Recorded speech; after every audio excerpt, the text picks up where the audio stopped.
From Interior Alaska's most trusted news source, this is the Fbx Evening News. Good evening, and thank you for joining us this evening. Our top story, not guilty pleas today for a Fairbanks man accused of sexually abusing a 4-year-old girl. According to court documents, 26-year-old Kevin A. Pickett allegedly abused the girl while she was in his care. Records say during an interview, Pickett made admissions that the victim was not lying, saying that he, quote, took Ambien and wasn't in his right mind. Pickett remains jailed at Fairbanks Correctional Center on no bail.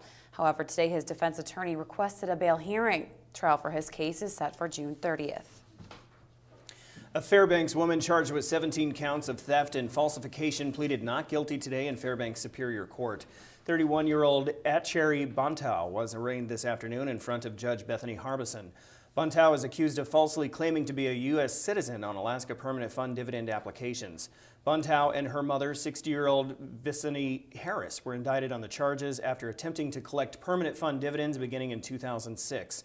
The two were under investigation in 2013 after a federal investigator informed Alaskan officials they had been denied permanent U.S. residency. Trial in this case is set for May 26th. Not guilty pleas today for a Fairbanks man accused of sexual abuse of a minor and indecent exposure. According to an indictment, 29-year-old Devin Kelly is accused of having sexual contact with a child younger than 13 between December 2012 and November 2013. Kelly is being held at Fairbanks Correctional Center without bail. Trial in his case is set for July 14th. Sentencing was held this afternoon for a Fairbanks man accused of assaulting and threatening 3 women with a loaded gun. 43-year-old Mike Mayotte, as a part of a plea deal, received 100 days jail time for the assault that dated back to July 4th of last year. The incident led to an hour-long standoff between police and Mayotte after he threatened the women with a loaded gun, discharging it close to their heads. Today in Fairbanks Superior Court, Mayotte's defense asked for community service in lieu of jail time. However, the victims and Judge Jane Kavar disagreed due to the serious nature of the offense. To get help for his problems, his drinking and anger, and his drug use, and that she thinks he should go to jail for a minimum of a year. Somebody using a gun in these women's home, that is not the type of offense for which I believe community work service in lieu of jail time is appropriate. A warrant was issued this afternoon for a Fairbanks woman accused of multiple bike thefts and drug possession at the University of Alaska Fairbanks. 24-year-old Tawny Murphy is charged with felony possession of a controlled substance in connection with the case. Judge Bethany Harbison today issued the warrant after Murphy failed to appear for her Superior Court arraignment. According to statements in court, Murphy has failed to contact officials as well as her parents, and her whereabouts are unknown. Harbison ordered Murphy to be taken into custody until a third-party custodian could be arranged. Well, if you are a Fairbanks School District student and skip classes, it might cost you. School District and Borough Assembly members are backing an ordinance that would fine students if they miss at least 5 days of school for unapproved reasons. The fines under the ordinance would be $50 for first offense, $100 for second, and $300 for the third. Interfering with a truant officer would cost someone $500. Mayor Luke Hopkins says the intent is not to fine people, but instill the importance of having children attend school every day. He says there will be a warning process and fines can be forgiven and citations torn up. All right, when we come back, a petroleum economist says it may be a good summer for motorists as far as gas prices are concerned. Also, an observance of the Holocaust today at Fort Wainwright. Those stories are next. Stay with us. And welcome back. Gas prices in the Fairbanks area have jumped about a nickel a gallon at some stations in the past couple of weeks. The statewide average for a gallon of unleaded is $3.81, while nationally it's $3.65. The price in Fairbanks right now is ranging from a high of $3.91 to about $3.63. Senior petroleum analyst Patrick DeHaan said gas price increases have continued since early February, but are likely nearing an end as oil refineries conclude seasonal maintenance. Meanwhile, oil inventories are at their highest ever level, according to the Energy Information Administration. Motorists may see a bit of a break at the gas pump during the second quarter of the year because of those factors.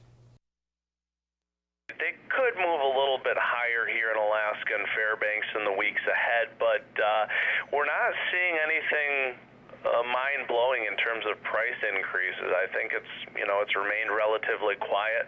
Prices today in Alaska about 20 cents lower than they were a year ago, and we should see that continue. So by and large, pretty optimistic on what this summer holds.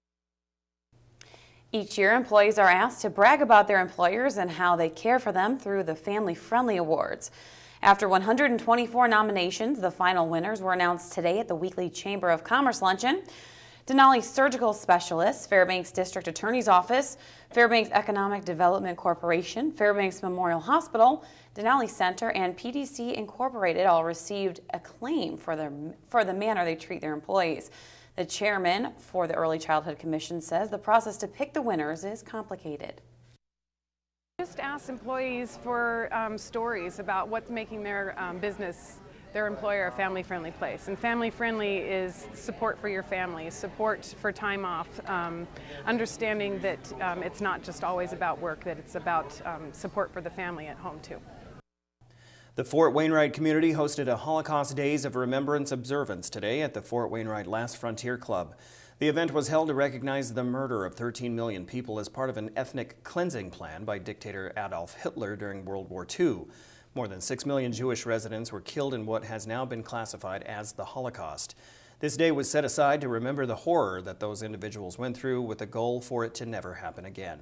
However, according to today's guest speaker who lost family members in the Holocaust, that evil may be resurfacing. I'm hoping that they understand that hate and bigotry are unacceptable, and that connection needs to be made, even though these things happened 75 years ago, that things like this are still happening today, everywhere from overseas to even on the playgrounds.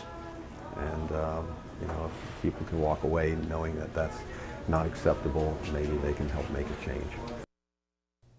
Residents still operating a motor vehicle equipped with studded tires will have to get them changed by this Thursday or be fined. Starting May 1st and through September 15th, it will be unlawful for residents to drive vehicles equipped with studded tires on paved roads. Alaska Department of Transportation Public Information Officer Meadow Bailey says that the reason for the law is to help preserve the roads as much as possible. She states that during the warmer seasons, road asphalt is softer, which means that vehicles with studded tires can dig into them more and cause damage. During the summer months when it's warmer and the surface is a lot softer, those studs actually eat out little bits of asphalt, and so it causes a lot of rutting and wear on the roads. And once you start to have rutting and you have wearing on the roads, then it's also easier for water to get down in the surface, and so then it starts to disintegrate the top layer of asphalt faster, and so we have to repair the roads faster. Certain diseases like measles and whooping cough are making a comeback, and they can usually be prevented with vaccinations. As part of Infant Immunization Week, the Fairbanks Public Health Center is offering free vaccinations to low-income families. Tyson Paris-Hansen takes a closer look in this week's health report. Look at the turnaround this state was seeing with pertussis, or whooping cough. It was an epidemic the last 2 years.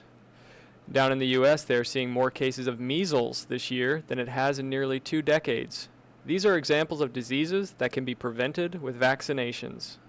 So this week here at the Fairbanks Regional Public Health Center, we are celebrating National Immunization Week by waiving administration fees for those children that are eligible to receive services here at the health center. And the health center has some available for adults too. We find a lot of times is that if adults aren't fully protected against certain diseases, that they can pass those to infants and young children. And in infants and young children, those diseases can be much more serious than they can in adults. Immunizations are the best way to fight contagious diseases by creating a sort of network of immunity. And that means that if a certain number of people in a community have their immunizations up to date, it protects everyone, including those who can't get vaccines. To see if you qualify for free vaccines or to make an appointment, call the Fairbanks Public Health Center at 452-1776. They are located on the corner of Barnett and Airport across from Two Dice Pawn Shop. Tyson Paris-Hansen reporting. The Health Report is brought to you by the Ear, Nose, and Throat Clinic, located in the Medical Dental Arts Building. Call 456-7768. All right, Daryl. Well, Joe is up next with sports. That's right. He's got the Robertson Cup semifinals, and they are set. So see who the Ice Dogs will play this weekend. Also, a number of student athletes are coming to UAF after signing national letters of intent. So sports is next.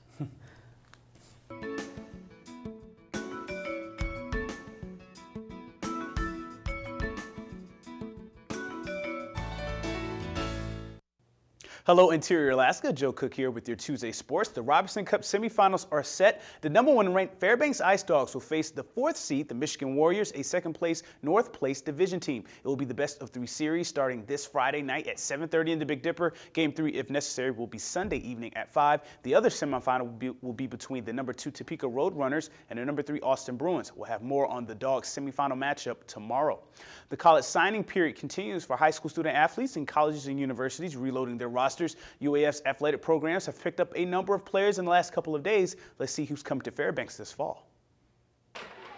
The Alaska hockey program officially announced 3 new players coming this fall in the last 24 hours. Today, Fairbanks' own Taylor Munson will finally suit up for the Nanooks. He committed a few seasons ago, and in 5 years of junior hockey, mostly with the Fairbanks Ice Dogs, he has 187 points in 231 total career games, including a season-high 58 this season for the first-place Ice Dogs. He'll join former teammates Alec Kadukovic, Jarrett Linnell, Justin Woods, and Jarrett Larson. Zach Fry, a BCHL, USHL, and former Wenatchee Wild defenseman, signed with the Nooks last season for the USHL Lincoln Stars. He had a career-high 27 points. Forward Colton Sparrow comes over after 4 years with the Vernon Vipers of the BCHL. Sparrow also had a career-high 34 points this year for the Vipes. He's a former teammate of Alaska's Freshman of the Year, Marcus Bassara. Munson will be a general studies major, while Sparrow and Fry will be in business admin. The UAF cross-country team picked up some new skiers as well. Daniel Cerventi of Grace Christian High School will be in Nanook in the fall. In cross-country, Cerventi won the individual region state title for 1 through 3A this season. He's won 4 state titles as a skier for the Grizzlies. The 2-time All-State skier was 4th at U.S. Junior Nationals and plans to major in mechanical engineering. For the women's team, Sarissa Lammers, Isaac Lammers' little sister, joins the Nanook program. Lammers is the first to sign with the women's ski team. Lammers comes from Shukiak High School, where she was a regional and state ski master this year. She's a 4-time All-State skier, was 4th in the 10K at Senior Nationals and 10th at Junior Nationals. She plans to major in general education. Watch out for these new Nooks this coming fall. The UAF women's basketball team recently handed out their team awards at their end-of-the-season banquet. Freshman Jordan Wilson from Henderson, Colorado was named MVP. Wilson averaged 15.2 points per game, along with 7 rebounds, playing the 4 and 5. She was also named GNAC Freshman of the Year. Junior guard Kelly Logue received most inspirational. Logue, a guard, led the team in blocks with 16 and was top 3 on the team in steals and assists. Fellow junior guard Heidi Pitchler was the scholar athlete, leading the team with a 3.9 GPA. Freshman Cassie Williams of Cloak was named Most Improved Player. Also on Sunday, the Alaska Cross Country and Skiing programs gave out some of their individual honors. But first, one award from the U.S. Track and Field Cross Country Coaches Association. UAF's men's and women's cross-country teams were Division II all-academic teams. Both teams had over a 3.3 combined GPA. The women's team had a 3.64, 8th in all of Division II, and the men's 3.45 is 9th in the country. Kenneth Brewer, a junior, was named Most Improved for the cross-country and skiing teams and was Teammate of the Year for the ski team. Junior Ross McDougall gets back-to-back Teammate of the Year for cross-country. Freshman Sarah Lilly was Most Improved, and Dorothy O'Donnell was Teammate of the Year for the women's cross-country team. For the women's ski team, Kristen McFeeters was Teammate of the Year, and Hannah Stevens received Most Improved. And here are some other results from this weekend's action for high school interior teams. In soccer, the West Valley boys team ties Shukiak 1-1 on Saturday. Tanner Cole scored on the last minute of the game to force the tie. Connor Smith had the assist. The Wolfpack in their 3-game road trip 0-2-1 after losing to Service and South. They're 1-3-1 so far and will play Monroe this Wednesday in the MAC opener. The Wolfpack girls go 0-3 on their road trip after falling to South and Service. They were shut out by Shukiak on Saturday 3-rip. The Hutchinson girls tied Grace Christian on Friday but lost to South 2-0 on Saturday. The Hutch boys team, they were blown out by South 10-0. In high school baseball, the Hutchinson Hawks baseball team split their season opening doubleheader with Delta Junction. Delta got the first game 10-8, but Hutchinson came back as strong as ever, winning the second game 22-6. The Lathrop Malamute split in their doubleheader as well. They fell 7-5 to Shukiak, but defeated Eagle River 9-4. Wyatt Berg had 2 ribbies, and Matt Fitzpatrick scored twice and added a couple of stolen bases. The Mutes are 2-1 on the year. And that'll do it for sports tonight. Your full weather forecast is next, and we'll catch you next time. Hey everyone, welcome back into the Fairbanks Evening News. Pretty wild day across the interior. Mike Schultz with you once again talking about the weather. And we had some pretty good dust storms move across the interior this afternoon. In fact, one report of maybe a very, very strong dust devil moving in the downtown area. The winds are dying down a little bit. We're still looking at some shower activity. That should be fizzling out too. But again, temperatures on tap to be around the low 70s this weekend. We'll talk more about that in just a little bit. Here's our photograph tonight. Nice detail on these ducks that Alicia Leby was able to photograph at the Creamers Field area, pintail ducks. And again, very beautiful creatures there. And as always, if you have a photograph you want to share with us, by all means, send to photos@ktvf11.com, and we'll share it with the rest of the audience. Out at the airport right now, 54 degrees after a high of 60. The low last night, 30. Look at that record high. 2009, it got up to 74 that day. Record low 13 in 1927. Sunrise and sunset approaching the 17-hour barrier. 16 hours and 50 minutes of daylight. That's a gain of 7 minutes from yesterday. On our satellite and radar, you can see a little bit of moisture moving in from the northwest. That's what triggered the strong winds and the showers today, but that is, as you can see, also starting to diminish rapidly as it moves across the interior, so we're not expecting much more. And again, warm temperatures will be returning to the interior starting tomorrow. Well, lower 48 weather, we'll talk about that just a little bit. It's pretty wild, too. Anchorage looking at lots of sunshine today. In just the contrast, a little rain around the Ketchikan area. Also showers along the Aleutian chain. A little chilly around Nome, 33 degrees for the high there. Partly cloudy to cloudy skies. Also cloudy skies up on the north slope at Barrow, 18 degrees. And Fort Yukon, a very nice 55-degree reading. All right, heading down the lower 48, we're going to go jump right into that lower 48 satellite and radar. You can see that area of low pressure spinning around and not moving. That's what's helping to bring all this moisture and really a lot of volatile atmospheric violations going on, if you want to say, in the atmosphere. We're seeing a lot of activity. That's it helping to spin off some very, very strong to powerful thunderstorms with more tornadoes. And so far the death toll is 30, and more tornadoes are possible this evening. So a lot of wild weather going on there. And tomorrow the highest threat from the thunderstorms will be moving eastward into the Carolinas, the Virginia area. Flooding expected there, damaging winds, and still warm and humid out to the southern sections of Florida. Well, the lower 48 weather for later on this week will calm down considerably. Just some showers across the Great Lakes, warm and dry out to the west, and very nice down to the south, and still some lingering thunderstorms across the Florida Peninsula. Well, back to Alaska for tomorrow. The northern sections blowing snow for Barrow with scattered flurries for Nome and Fort Yukon. Here in the interior, we're looking at increasing clouds in the Fairbanks and Healy area. Sunny skies for Delta Junction. And over the southeast parts, rain will be diminishing for Juneau with windy conditions expected, and along with rain in the Ketchikan area. Over to the southwest, it looks like partly cloudy skies for Cold Bay, mostly sunny for Kodiak, and light rain showers for the Bethel area.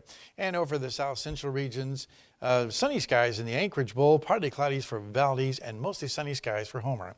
All right, time once again for our kids' weather, and this week we're talking with the kids from Hunter Elementary School. Here's a very nice young lady with a picture to share with us. And this is my weather picture. It's two kids playing tag whenever it's raining outside with their umbrellas and their rain jackets and their rain boots. And that's it. And that's it. And tomorrow night we'll have another young lady here with a question about weather. One real quick look at our allergy report for today shows once again trees at high levels. The rest of the areas looking at low levels right now, and we want to keep it that way for a while at least. Here's your forecast for the remainder of the night. Warmer than it was last night, 40 degrees. The scattered showers will be diminishing throughout the night. Tomorrow's forecast looking at less clouds and a little warmer than today, 61 for the high. And as you can see on the extended forecast, we're still looking at 70-degree temperatures for Friday, Saturday, and Sunday. And overnight lows will once again be very warm, 40 degrees each night, even warmer possibly in some of the higher areas, and no precipitation expected. The showers are out of the picture after today, but it was really some wild weather. In fact, Daryl, you can attest to that. You said that you were downtown and saw some interesting developments going on. Oh, absolutely. I mean, it was just a circle of dust, and it appeared to be a funnel. So it was very interesting. It wasn't moving at any great speed, but definitely reports of actually a jogger getting pushed down by the wind down there. Well, that's we say, like I say, a real strong dust devil. Yeah. We haven't got quite the thunderstorm activity going on yet to ignite those funnel clouds. Right. It does happen. Yeah. Well, let's hope we don't get that going. Yeah. Not for a while. Yeah, very good. All right, thank you, Mike. And that will wrap up this edition of the Fairbanks Evening News. We are glad you could join us. NBC Nightly News with Brian Williams is coming up next. Join us here 6 days a week at 6 and 11 or online anytime at webcenter11.com. Okay, that's it. From all of us here at the News Center, have a great night. We hope to see you back here at 11. Good night.